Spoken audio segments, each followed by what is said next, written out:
Hi there, Sagittarius. Thanks so much for tuning in. I'm Astrogirl, and we're looking at April 27 through May 3. And one of the most important things happening this week is that Mercury, the planet of communication and clear thinking, is moving into Gemini. It's going to be in Gemini for a long time through mid-July, retrograding in Gemini, May 19 through June 11. And of course, Gemini is your opposite sign, and it is your one-on-one relationship zone and partnership zone. Now, when Mercury is in Gemini, everyone has a bit of a short attention span. You already have one because you and Geminis are very much alike in that you have, you can take in the information, but when 10 minutes later, if someone says, what were we talking about? Well, you've talked about a lot of other things since the 10 minutes. You tend to be rather chatty. And this is one of those things where the short attention span could have you getting yourself, saying things you shouldn't say or putting your foot in your mouth more than usual, especially when Mercury goes retrograde. And that's May 19, and that's right around the cosmic corner. We're already up to May 3rd. Now, speaking of May 3rd, this weekend, there is a full moon in Scorpio. Now, that's your 12th house of past karma, subconscious, and self-renewal.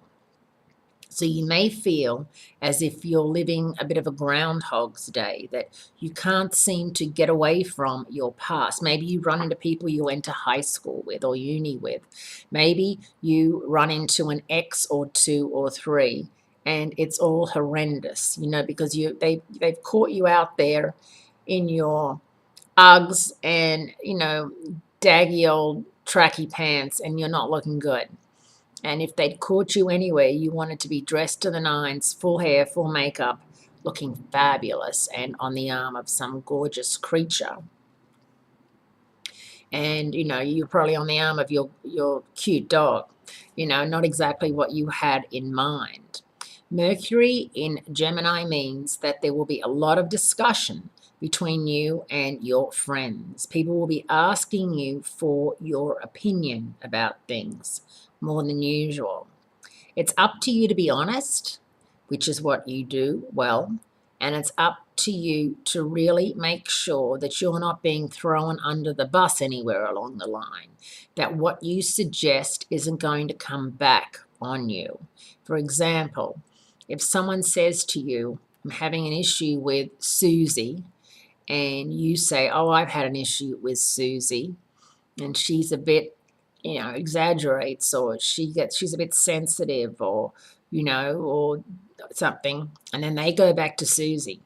So-and-so says, you're sensitive, and, Susie's not going to like that.